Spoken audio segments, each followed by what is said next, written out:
Dis papa, ils font quoi les sportifs quand ils sont pas sur le terrain ? Eh ben croyez-moi, quand votre fils vous pose cette question, ça fait réfléchir. Surtout quand on sait que pas mal d'entre eux jonglent avec un ou plusieurs jobs pour pouvoir joindre les deux bouts. Et j'ai réalisé que beaucoup d'entre nous se posent la même question. C'est pour ça qu'il y a quelques années, j'ai décidé de lancer le podcast Dans les vestiaires pour plonger dans cette double vie. Parce que derrière chaque athlète, il y a une histoire et parfois un autre métier. À peu près au même moment, j'ai rejoint ePlayer, un cabinet de recrutement spécialisé dans les recherches critiques. Alors moi, je suis recruteur tech et avec mon associé, on aide les entreprises à trouver les perles rares, mais on accompagne aussi les entités qui veulent définir ou redéfinir une politique de recrutement. Et je peux vous dire que des sportifs de haut niveau, croisés au gré de nos chasses de candidats, on en a vu un sacré paquet. Et oui, parce que, encore une fois, vivre de son sport n'est pas si facile quand on n'est pas installé au plus haut des podiums depuis des années.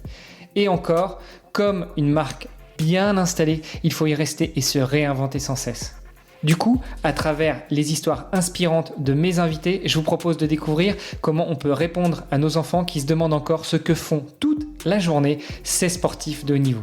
Parce que oui, entre sport et entrepreneuriat, il y a beaucoup de points communs. Et avec les JO de Paris qui approchent, c'était le moment de redonner vie à ce podcast. Alors restez après l'épisode, je vous donne tous les détails sur notre invité et je vous invite à aller voir la page sur le site vestiaire.org pour pouvoir le soutenir dans ses projets. Allez, c'est parti pour un nouvel épisode.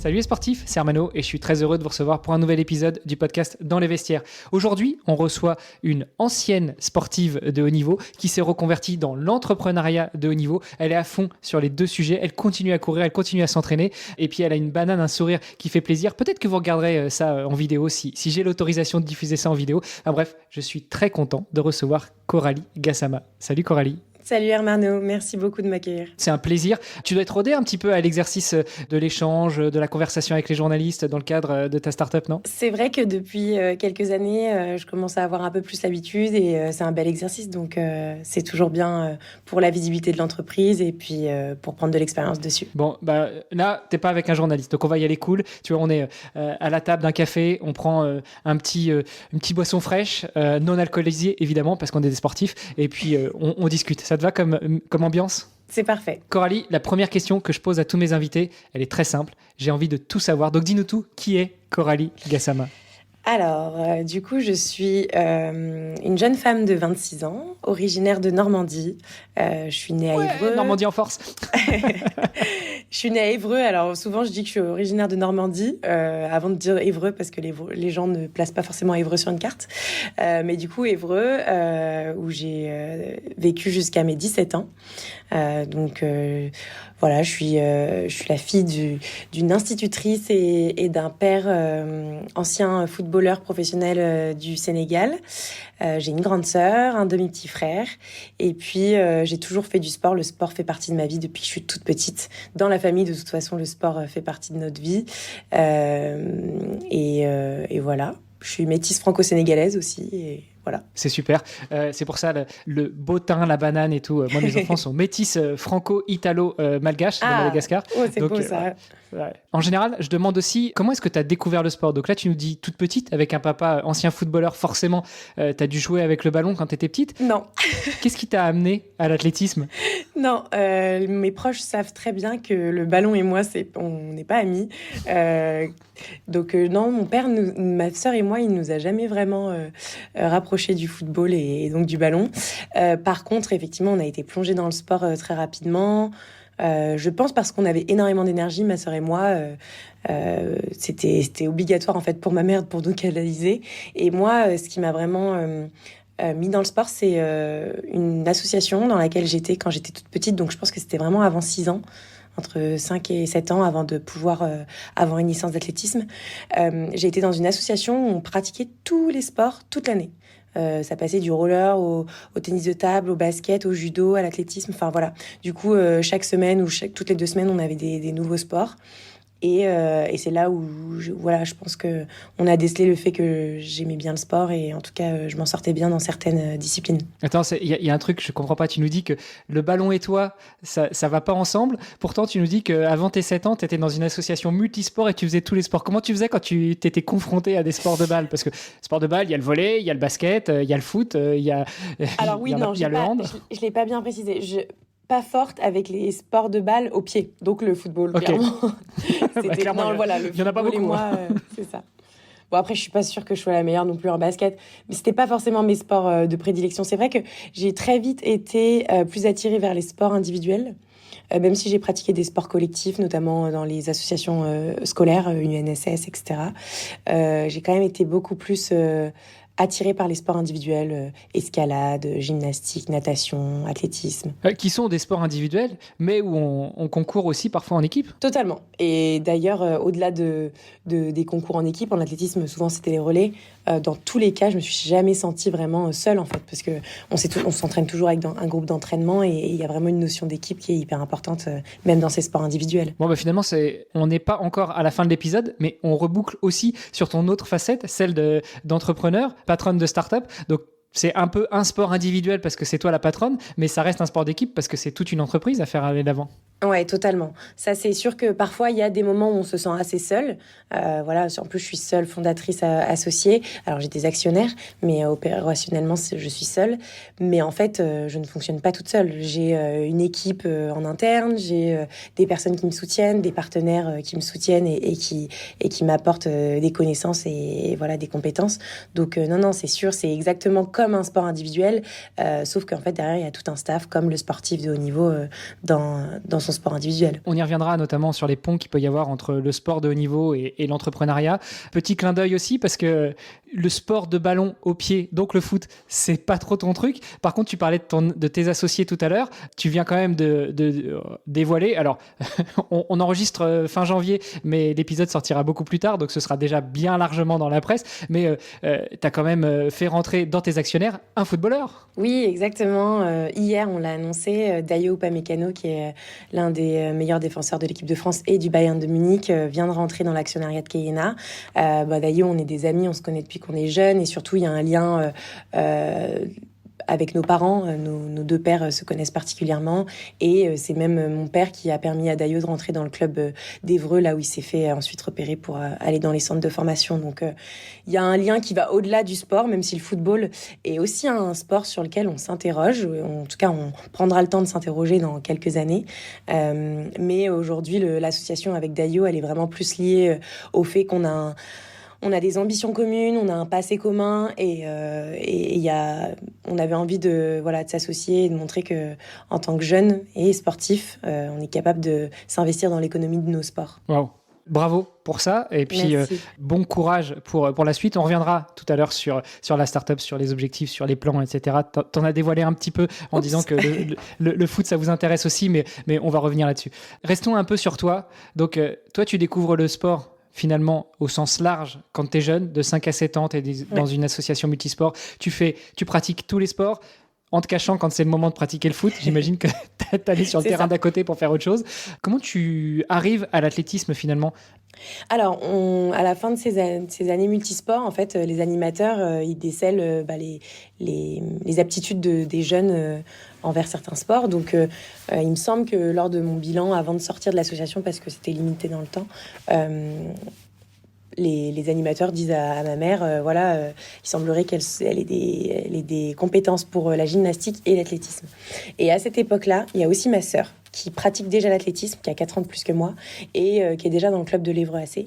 Donc, c'est arrivé assez naturellement, finalement, d'y aller. Sachant que, ce qui est assez drôle, c'est que j'étais très impatiente de commencer l'athlétisme, et finalement pas du tout de la gymnastique. Ma mère voulait m'inscrire et la première fois où on y a été, j'ai pas aimé. Et au final, après, pendant 10 ans, j'étais folle amoureuse de la gymnastique. Je faisais 10 heures par semaine et l'athlétisme beaucoup moins. J'allais quasiment pas m'entraîner, je faisais juste les compétitions et au final, après, ça a rebasculé dans l'autre sens. Attends, parce que 10 ans, de 7 À 17, tu étais folle de gymnastique. Et puis à 17, tu rebascules vers l'athlétisme. Et c'est là où on grille un peu les étapes, mais tu deviens sportif de haut niveau à 17 ans. Ouais, en fait, la gymnastique, c'était génial parce qu'il y avait mes amis.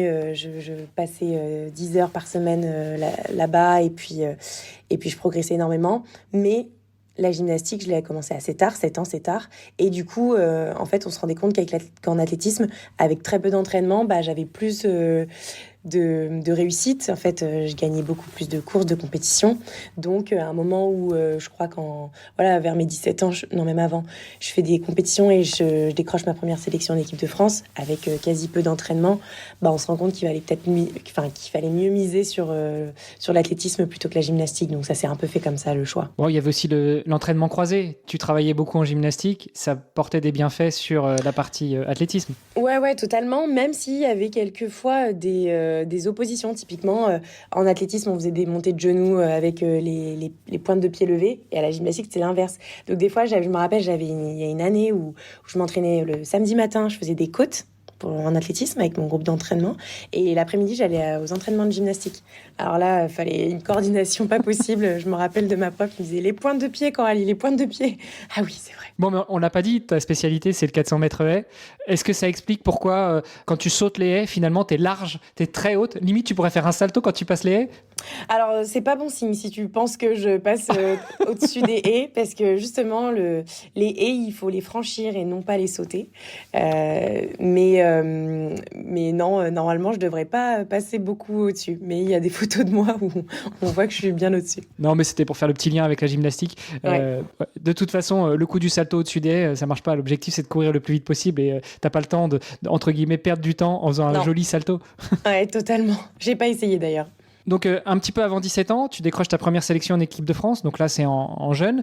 Ouais. Tu nous disais tout à l'heure que tu t'es rendu compte que tu étais plus performante en athlétisme qu'en gymnastique, malgré la différence en termes de temps d'entraînement entre la gymnastique et l'athlétisme. Et tu nous as dit, une petite phrase qui m'a marqué, on s'est dit qu'il valait mieux capitaliser sur l'athlétisme. Pourquoi, en fait? Ton objectif, c'était de devenir la meilleure coureuse de 400 mètres de haies du monde, d'aller au JO? Oui. Oui, j'ai longtemps travaillé pour me qualifier pour les Jeux Olympiques. Alors à l'époque, j'étais la génération JO 2020. Donc c'était mon rêve, ça a toujours été mon rêve quand je me suis impliquée dans l'athlétisme. Donc oui, j'ai énormément travaillé pour ça. Et après, le on, c'est ma mère et moi. Et puis après aussi avec les entraîneurs d'athlétisme. Je me rappelle très bien ma coach à l'époque. Elle s'appelle Émilie Delaune. Elle a tout fait pour me faire rester licenciée à l'athlétisme parce qu'à un moment, je voulais vraiment arrêter pour me consacrer à la gymnastique. Donc, c'est une des personnes qui m'a permis de continuer ma carrière d'ailleurs. Et au final, tu la remercies? Est-ce qu'elle a tiré la bonne carte? Est-ce qu'elle a bien fait de faire ça pour toi? Ah bah oui, elle a totalement bien fait. J'essaie de lui montrer ma reconnaissance chaque année parce que au-delà de ce que ça a apporté à ma carrière, c'est humainement, j'ai vécu des choses extraordinaires. C'est l'athlétisme qui m'a fait voyager. Je crois que j'avais pas pris l'avion avant ma première sélection en équipe de France. J'ai rencontré aujourd'hui mes meilleurs amis actuels. Ça m'a apporté énormément sur la vie. Ça m'a donné le goût de parler en anglais. Enfin, c'est pour moi, même si aujourd'hui j'ai un peu de regret de pas avoir de carrière plutôt senior, professionnelle. En fait, je regrette rien de me dire que j'aurais vécu ça jeune et ça m'a construit, donc j'ai aucun regret. On rentre dans le sujet. Pourquoi est-ce que t'as pas continué? Pourquoi t'as pas construit ta carrière? Pourquoi t'as pas été au JO? Et pourquoi on t'attend pas à Paris, là, en tout cas sur la piste, dans quelques semaines? Eh bien, en 2018, je change de groupe d'entraînement. On se sépare avec mon coach que j'avais rejoint à 17 ans à Lyon, mais je reste à Lyon et je commence un nouvel entraînement avec un nouvel entraîneur où on décide de faire une saison sur 800 mètres l'hiver parce que avant d'être sprinteuse 400 mètres et je venais du demi-fond. Je faisais énormément de cross, enfin voilà, j'avais une caisse, du coup j'étais quand même, c'était une discipline qui m'allait bien. On décide de faire une saison dessus et en fait à la fin de la saison où j'avais couru pas mal de 800, j'ai une blessure le syndrome de l'essuie-glace qui apparaît au niveau du genou gauche. Et derrière, je fais peu de repos avant de repartir à l'entraînement pour la saison estivale. Et là, en stage d'entraînement, je déclenche une grosse périostite qui s'est transformée en fait de façon fulgurante en fracture de fatigue sur le tibia. Donc, fracture de fatigue, c'est une blessure où il faut juste du repos, s'arrêter pour que l'os se régénère. Et malgré le repos que j'ai pris à l'époque, la première fois, j'avais pris 3 mois. Je reprends en septembre, j'ai à nouveau mal. Je force un petit peu pendant 3 mois, donc pas très intelligente la sportive. je force. Et puis on est toujours plus intelligent après. Hein. Ah oui. Malgré l'expérience, des fois, on réfléchit pas plus. Et du coup, en décembre, j'ai à nouveau mal, donc je m'arrête. Et en fait, je fais ça pendant 3 ans. Je m'arrête, je reprends, je m'arrête. Et du coup, je ne fais pas de compétition. Je décide de me faire opérer en 2022 ou 2021, je sais plus. 2022, je crois. Et donc on me met un clou dans le tibia, on me coupe le péroné. Enfin, c'est une opération assez conséquente. Et finalement, on me réopère derrière pour m'enlever le clou parce qu'il me fait mal à la cheville. Enfin bref, un bazar total. Et derrière, j'essaye de reprendre et en fait, j'y arrive pas. Sauf qu'à ce moment-là, il y a quand même 4 ans qui viennent de se passer. Je me suis éloignée des pistes, de la compétition. Il y a eu beaucoup de doutes qui se sont installés. Et puis j'ai vu surtout mes meilleures années, on va dire, c'était quand même les années où on est sûrement au top. Je les ai vues passer et du coup, j'ai retenté en 2023. J'ai retenté et ça a pas fonctionné. Aujourd'hui, j'ai encore beaucoup de difficultés à pouvoir courir, faire des footings, m'amuser en tout cas en course. Donc j'ai mis fin à ma carrière là en mai 2023 officiellement. Bon, mais tu t'es concentré sur autre chose. Après, tu sais, plus tu prends de la sagesse, je dirais pas de l'âge, mais de la sagesse, et plus tu peux t'éclater sur de l'endurance. Hein. Il y a pas d'âge pour ça. Ouais, mais pour l'instant, l'endurance, je peux même pas, en tout cas en course. On te souhaite que ça aille mieux. Donc, on comprend mieux en fait que tu aies mis un terme à ta carrière officiellement en mai 2023. En réalité, ça faisait déjà quelques années que tu essayais de te battre contre cette blessure. D'ailleurs, tu nous as dit fracture de fatigue. Pour celles et ceux qui ne connaissent pas, c'est un peu un abus de langage. En fait, l'os n'est pas cassé, l'os est fêlé et c'est ça qui crée des douleurs. Moi, j'en ai eu une au niveau des phalanges. Pas top le pied aussi. Mais en fait, il n'y a rien qui est top. Le pied, le tibia, la cuisse, tout ce que tu veux. Au final, on a besoin, la machine humaine, le corps humain est quand même une sacrée machine qui fait qu'on a besoin de tout. Mais bon. Alors moi, ce qui était drôle, c'est que mon chirurgien, il m'avait dit, j'aurais préféré que tu te fasses une fracture ouverte, parce que là, c'est sûr que le corps régénère beaucoup mieux l'os. Ouais. Je lui ai dit, je vous aime bien, mais je suis quand même pas prêt à passer à cette étape-là. Mais franchement, des fois, j'y pense. Hein. Et c'est pas pour ça qu'ils ont coupé un bout de péroné pour mettre une vis, pour que ça se régénère un peu mieux ? Non, parce que le péroné, c'était pour éviter qu'il fasse béquille à mon tibia. Intéressant. Mais c'est vrai, regarde, alors ceux qui courent ne connaissent peut-être pas ça, ou ceux qui font pas des sports qui sollicitent la chaîne inférieure, mais par exemple, quand il y a eu... Et il y a encore un petit peu de trop, je trouve, cette fameuse façon de guérir avec des électrochocs. Donc en fait, on crée des lésions au niveau des tissus mous pour que ça se régénère. Donc effectivement, parfois, il vaut mieux une bonne grosse fracture ouverte qu'une petite fracture de fatigue, entre guillemets. Anyway, donc tu as laissé un petit peu, par la force des choses, le sport de côté. En revanche, tu en as profité pour te concentrer sur autre chose, les études et puis un projet entrepreneurial. Ouais, totalement. Et en fait, il a un peu arrivé en parallèle. Il arrive un petit peu avant la blessure. Et honnêtement, heureusement que Kayena est née à ce moment-là parce que ça m'a permis d'être occupée et puis de digérer un petit peu mieux le deuil de l'athlétisme. Kayena, voilà, c'est le nom de ta start-up. C'est ton bébé, mais c'est pas ta fille. C'est ton bébé, c'est ta start-up. C'est cette fameuse société que tu as lancée, où tu maturais l'idée déjà un petit peu avant que la blessure arrive. Tu peux nous raconter l'histoire de Kayena et puis le pain que vous guérissez, pour ainsi dire. Ouais, totalement. Donc, Kayena, c'est une société que j'ai créée en 2020. J'avais 21 ans. Et en fait, l'histoire, c'est que j'ai eu un cours d'entrepreneuriat en master. Donc, moi, j'ai fait des études STAPS, un master management du sport. Et donc, en master 1, on a un cours d'entrepreneuriat. Il faut développer une idée, un business plan. Et à ce moment-là, je passe 70% de mon temps sur une piste. Je vis athlétisme, je mange athlétisme. Donc, très vite me vient cette problématique qu'en fait, j'avais depuis longtemps, que je savais énormément d'athlètes avaient, on en avait déjà parlé entre amis, on s'était toujours dit comment ça se fait qu'il n'existe rien pour nous permettre de marcher en dehors des pistes avec nos pointes. Parce que la fameuse marche du pingouin ou du canard, c'est vraiment ce qui caractérise les athlètes quand ils se déplacent en dehors de la piste avec leurs pointes. Donc, pour le cours d'entrepreneuriat, je développe cette idée, je fais un business plan, j'imagine un produit. Et en fait, mes profs sont assez s'interrogent et se disent « Mais t'es sûr que ça n'existe pas ? Parce que ça fait sens, en fait. » Donc, il m'invite à pousser ma curiosité un peu plus loin et c'est ce qui se passe. Je crois que on va dire le premier move que je fais, c'est que je vais voir l'INPI pour voir s'il existe en fait un tel produit ailleurs qu'en France. L'INPI, l'Institut national de la propriété intellectuelle, c'est un peu c'est la garante des marques en France et de la propriété intellectuelle au sens large. Ouais, c'est ça. Ça apprend les marques, les modèles, les brevets. Et donc, l'aventure commence un petit peu à ce moment-là où, en fait, je suis assez curieux. Je me dis, cette idée, pourquoi elle n'existe pas ? Moi, ce que j'ai dans ma tête, potentiellement, ça pourrait intéresser.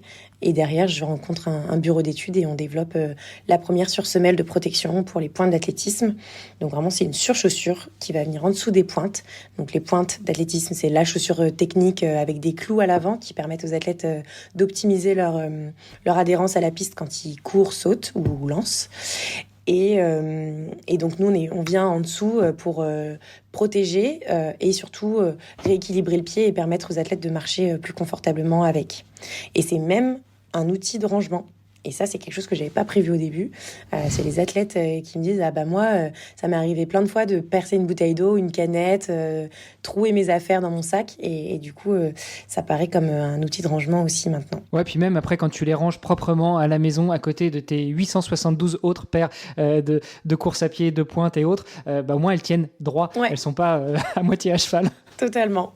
C'est tout bête en fait, comme tu le dis, mais ça fait carrément du sens. Et il n'y a pas que l'athlétisme en fait qui pourrait bénéficier de cette solution-là, de cette innovation. Eh ben, c'est vrai que l'histoire, c'est que je me suis inspirée du patinage artistique. En fait, le patinage artistique, quand ils sortent de la patinoire, ils enfilent un couvre-lame. Donc moi, je me rappelle, c'est la première recherche. C'est pas pour autant qu'ils marchent pas comme des pingouins, hein, parce que pour le coup, le couvre-lame, ça n'empêche pas de marcher mal. Oui, et puis je pense qu'il faut quand même garder l'équilibre à ce moment-là. mais du coup, je me suis inspirée de ce sport-là. Et après, j'ai vraiment développé ce produit en me disant, voilà, je vais faire un produit pour l'athlétisme. Et en fait, petit à petit, on a des retours, des personnes, plus notre visibilité augmente, plus on a des personnes qui nous écrivent. Et un jour, il y a des cyclistes de route qui nous écrivent pour nous dire mais en fait, est-ce qu'on peut utiliser votre produit ? Parce que moi, ça m'arrangerait bien quand je descends mes escaliers de mon immeuble à Paris ou quand je vais faire un col avec des amis. Et donc là, moi, je prends une petite claque parce que déjà à ce moment-là, je connais pas beaucoup le cyclisme de route, j'avais jamais vraiment vu d'écale. Et puis je me rends compte qu'en fait, la problématique qu'on a dans l'athlétisme, elle se retrouve dans d'autres sports. Donc forcément, le cyclisme fait partie des sports qu'on envisage de développer. Je sais aussi que dans le bobsleigh, alors le bobsleigh c'est une discipline, enfin c'est un sport particulier, hein, il n'y a pas beaucoup de pratiquants dans le monde, mais eux ils ont 200 clous en dessous de leur pointe, enfin de leurs chaussures. Et après, voilà, il existe aussi des crampons, toutes sortes de chaussures techniques pour le sport qui peuvent présenter des problématiques d'inconfort à la marche, comme en athlétisme. Ouais, parce que finalement, enlever les chaussures pour marcher, ça marche bien dans les pays où il fait chaud. Mais si on prend l'exemple de la France, tu peux pas toujours te permettre de finir pieds nus après ta séance. Voilà, c'est ça. Forcément, il y a des moments où les athlètes, ils sont bien contents aussi d'enlever leurs pointes et ça leur va très bien. Mais voilà, nous, notre produit, les sursemelles, la K1, c'est une solution pour gagner du temps, pour gagner en confort ou des moments où on n'a pas le temps, où on n'a pas envie de les enlever.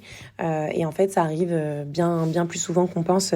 La plupart des gens, d'ailleurs, aujourd'hui, qui en achètent, ils me disent « Ah bah, je vais en prendre une paire maintenant parce que j'ai pensé à toi la semaine dernière quand j'ai eu telle ou telle situation. » quoi. C'est le meilleur moyen de faire de la com, hein. C'est de montrer le produit une fois et puis après se rendre compte qu'effectivement, il y a un pain, il y a quelque chose, il y a un problème à résoudre.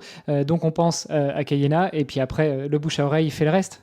Ouais, totalement. Là, ton produit, tu l'as conçu et développé et vendu en France. Vous en êtes où là maintenant dans la commercialisation du produit et dans le développement de la société ? Oui, c'est vrai qu'on l'a conçu avec un bureau d'études français. Notre usine est en France, elle est à 30 minutes de Lyon.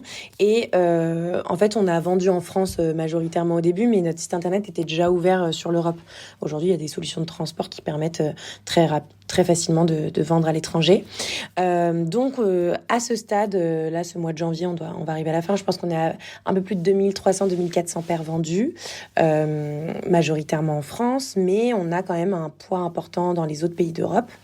Et puis, on travaille aussi avec des revendeurs. Donc, on en a 2 en France, comme Iron et Alltrix. Et puis, on a le plus gros revendeur européen qui est Top 4 Running, qui, lui, vend partout dans les pays européens et notamment des pays de l'Est. Mais pas que, vraiment la France, l'Espagne, le Portugal aussi. Et du coup, on commence à être assez présent en Europe. Mais c'est assez drôle parce que je sais que dans ma région, il y a encore plein de gens qui n'ont jamais entendu parler du produit ou jamais vu. Ouais, mais ça va changer. Déjà, J'espère. avec votre investisseur, vous allez aussi attaquer le monde du football, du coup. Vous n'allez pas avoir le choix, parce que dans le football, il y a des crampons. Hein. Ah, franchement, on s'y aventure. Enfin, on s'engage pas trop parce que moi, ce que j'ai fait pour l'athlétisme et ce que je vais faire pour le vélo, c'est vraiment m'intéresser aux usages. Je fais vraiment de l'innovation par les usages. Et donc, certes, il y a des crampons, certes, c'est pas non plus la chaussure la plus confortable, mais il faut vraiment voir quel est l'usage du footballeur, l'amateur, le semi-professionnel, le professionnel, pour savoir s'il y a un réel besoin et des attentes. Donc, je m'y aventurerai pas tant que j'aurai pas étudié les usages et l'environnement football. Et c'est pas pour maintenant parce que je suis déjà bien occupée, mais c'est vrai que en tout cas, je me l'interdirai pas si on sent qu'il y a un potentiel. Pour revenir sur la surchaussure, pas celle d'athlée, parce qu'on voit bien les pointes d'athlée, hein, les crampons sont à l'avant, mais sur la surchaussure de vélo, vous vous adapterez à tous les types de cales, parce que pour avoir fait un peu de vélo, il y a les cales look qui sont triangulaires, et puis il y en a qui sont plus fines, en métal, en plastique, etc. Vous vous adaptez à tous les types de cales ? Alors, on va pas s'avancer parce qu'on est en plein développement, mais par contre, oui, aujourd'hui, c'est la même façon dont je vois le marché de l'athlétisme. On va être obligé et c'est pour moi un facteur clé de succès de pouvoir s'adapter aux différentes cales et aux différentes marques, comme on l'a fait dans l'athlétisme. Il y a un vrai enjeu sur les tailles, les formes et les disciplines des chaussures. On suivra tout ça avec attention. Quel pont tu fais, toi, entre le sport de haut niveau et l'entrepreneuriat ? Ou inversement, parce que tu cours toujours. Donc, même si tu n'es plus officiellement athlète de haut niveau, je pense qu'il y a des moments où tu dois quand même faire des ponts entre l'un et l'autre. Ouais, totalement. Et puis, c'est encore pas si loin, quoi. Ma carrière d'athlète de haut niveau, j'ai vieilli, mais ça va encore, je me rappelle bien. Non, totalement. C'est vrai que je m'en suis rendu compte de plus en plus ces 2 dernières années, parce que il y a eu des hauts et des bas dans l'athlétisme, et c'est véritablement ce qu'on vit dans une carrière d'athlète de haut niveau, et j'ai envie de dire même dans la vie. On n'a pas besoin d'être athlète de haut niveau ou entrepreneur pour se rendre compte qu'il y a des hauts et des bas. Mais par contre, c'est vrai que d'avoir été construite dans le sport de haut niveau, me permet aujourd'hui, je pense, dans mon métier, d'avoir cette détermination, cette abnégation, je dirais même, et puis de pouvoir m'adapter. Je pense que, et notamment le 400 mètres qui est une discipline d'adaptation, je vois bien que, en fait, dans l'entrepreneuriat, je m'adapte aux obstacles qui arrivent, même s'il y a du vent, même s'il y a des choses positives ou non. Je suis obligée de m'adapter et je vais de l'avant tout le temps. Je fais en sorte d'aller de l'avant parce que je me suis rendu compte très vite que il y a toujours des solutions. Et que surtout, c'est vraiment une question de point de vue. Donc, ouais, je trouve qu'il y a un énorme parallèle entre les deux. Et d'autant plus que toi, tu as connu la blessure, donc il y a aussi la résilience face à la blessure, et on pourrait faire le parallèle avec l'entreprise, une levée de fonds qui se fait, une autre qui se fait pas, un client potentiel, un revendeur potentiel qui te vend monts et merveilles, et puis finalement, ça s'arrête juste avant de démarrer. On peut faire le parallèle avec la blessure dans le sport, non ? Ouais, totalement. En fait, c'est même la frustration dans le sport qu'on connaît quand on se blesse ou on a fait une mauvaise performance. Il n'y a rien de pire que de finir une compétition, d'avoir fait une contre-perf, de rentrer dans la voiture avec son coach, personne parle. et c'est un peu pareil dans l'entrepreneuriat. Tu sais que là, ça va pas, que ça va te ralentir, que ça va même peut-être impacter ton développement. Mais voilà, tu digères. Moi, je me laisse toujours 24 heures, je digère.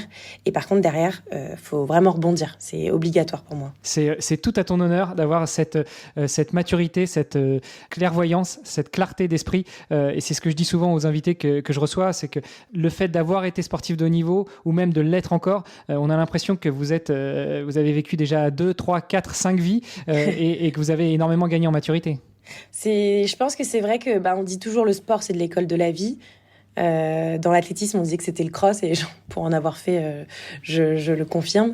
Mais c'est vrai que le sport nous fait accélérer sur certaines choses, certaines compétences, personnalités aussi. Honnêtement, ça nous construit énormément. Je suis passionnée de sport de façon générale et je vois les vertus du sport. Alors après, il y a aussi les côtés assez négatifs, mais pour autant, je pense que ça a énormément de vertus. Et ça rassemble. Ouais, on va se concentrer sur les côtés positifs. Et puis, moi, un autre côté positif que je vois aussi, c'est que contrairement à l'état d'esprit qu'on a plutôt en Europe vis-à-vis de l'échec, vis-à-vis de la contre-performance, finalement, c'est ultra formateur. Et puis, c'est l'essence même du sport. Tu ne peux pas gagner tout le temps. Donc, tu apprends à être confronté à ça, à l'échec, à rebondir et à cette fameuse résilience. Ouais, totalement. Je me rappelle très bien, moi, quand tu dis ça me rappelle des échanges que j'avais eus avec mon coach, et puis j'avais vu ça aussi en cours, le simple cycle d'entraînement et la référence de l'échec et de la réussite.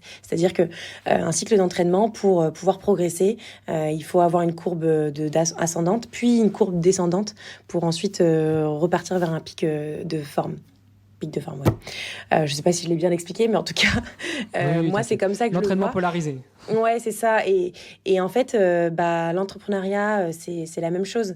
Il va y avoir des moments où on va être au top, mais derrière, pour se reposer des questions, pour se questionner et reperformer, entre guillemets, on est obligé de passer par des périodes un peu plus standards ou d'échecs, si j'aime pas trop ce mot.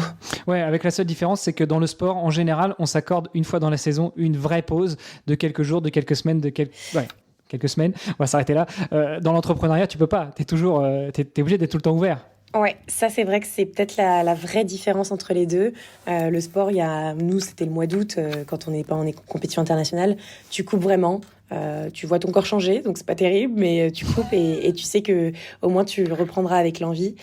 L'entrepreneuriat, moi c'est un gros pain point chez moi, c'est que j'ai vraiment du mal à couper. Pour deux raisons. D'une, parce que c'est vraiment mon bébé et j'y pense un peu tout le temps. Et puis l'autre chose aussi, c'est que voilà, je gère encore énormément de choses. J'ai pas encore tout délégué, donc c'est assez dur.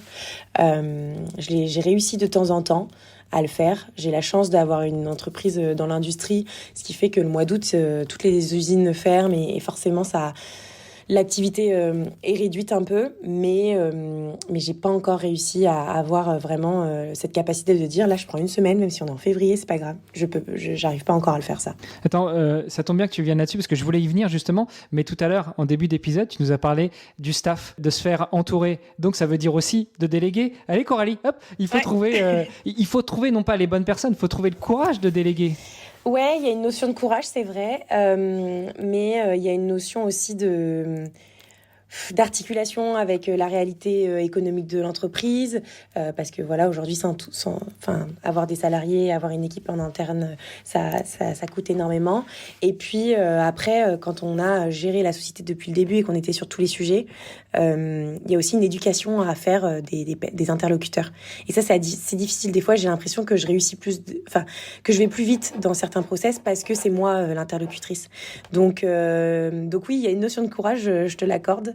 Mais il y a vraiment une vraie articulation à faire et bon, c'est du temps, de l'argent, c'est un peu de tout en même temps, quoi.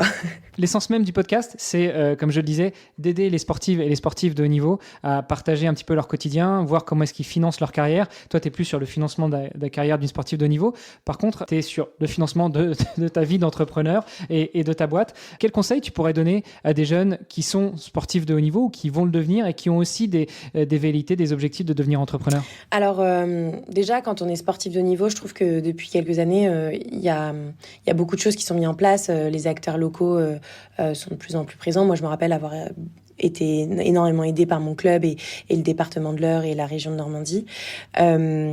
Et du coup, derrière, j'avais quand même fait des dossiers pour trouver des partenaires privés parce qu'il y a une réalité économique aussi quand on est athlète de haut niveau pour se déplacer, pour financer vraiment sa pratique. Et ceux qui veulent devenir entrepreneurs, alors moi, je dis un truc, c'est que l'entrepreneuriat, ça reste quand même un sport de riche parce que il y a une vraie réalité, c'est que tu te payes pas avant un moment. Toutes tes économies, moi c'est ce qui s'est passé d'étudiante, je les ai toutes mises dans mon entreprise. Alors c'était pas grand chose à 21 ans, mais voilà, faut être prêt à se dire que pendant un petit moment tes ressources vont quand même aller vers l'entreprise. En France, il y a énormément de choses qui sont mises en place pour les startups et les sociétés. Franchement, là-dessus, on le dit pas assez, mais il y a vraiment beaucoup de dispositifs. Mais pour l'entreprise, à titre personnel, tu peux pas te verser de l'argent n'importe comment, donc c'est très difficile d'en vivre. Moi, honnêtement, j'ai eu la chance, c'est que pendant 6 ans, j'étais accompagnée, j'avais un compagnon et on vivait chez lui et du coup, j'avais pas de frais de loyer, enfin voilà, d'électricité. J'ai eu beaucoup de chance là-dessus, donc il me permettait d'investir tout du peu que je gagnais dans ma société.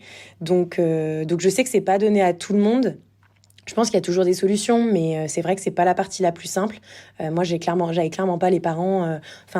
Ils avaient pas les finances pour me supporter sur toutes ces années.